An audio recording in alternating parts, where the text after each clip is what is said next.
It's Saturday mga bossing. Saturday ngayon. Last day ng trabaho. Nandito ako sa Pampanga, hindi ako nakauwi ng Bataan ngayong araw. So unexpected na ako uuwi.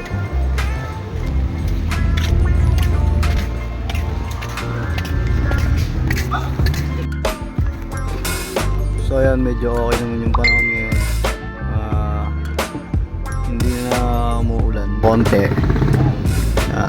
Sana hanggang mamaya or bukas maging maayos na yung panahon. Pinuha naman ka doon.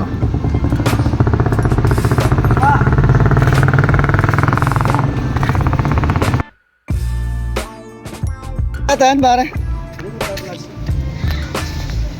Ang tindahan, mami. Oh yeah, may bagong tindahan dito, mami. Sa mga gusto mag-mami.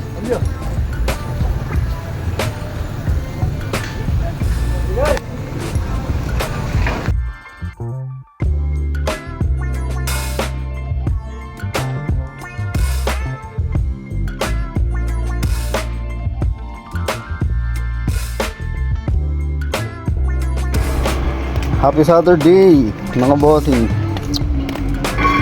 Pwede na mag-inom mamaya, walang pasok na bukasan.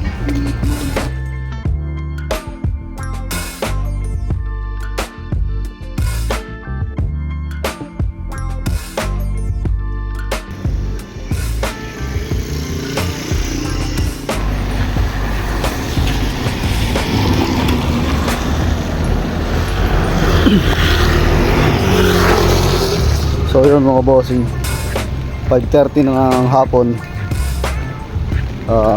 Nakatulog tayo kanina. Kanina maganda yung panahon eh. Tapos mga bandang alaw na natulog tayo. Kakagising ko lang. Pagising ko malakas yung ulan. Yan, medyo kakahinto lang din niya. Kakahinto lang din niya mga bossing. Pero kanina sobrang lakas ng ulan. Tayo dito sa labas. Maghahanap tayo ng paglilibangan dito. Tingnan natin yung itsura ng court pag basang-basa. Oh. So ayan, yan yung itsura ng court ngayon. Usually pag Sabado, tapos pag out galing sa work ng mga tropa natin, tapos yung mga walang klase, ganitong oras naglalaro tayo hanggang alas 9. Tapos may ilaw kasi dito sa court.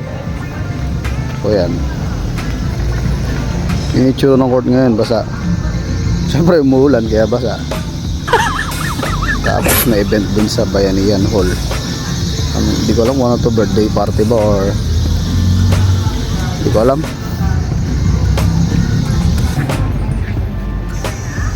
Nakakainip. Wala tayong magawa, no? Gusto ko man mag-basketball kaso di tayo makapag-basketball mga bossing. Pangit ng panahon, basa yung court. Ulan ng ulan, sana bukas wala na.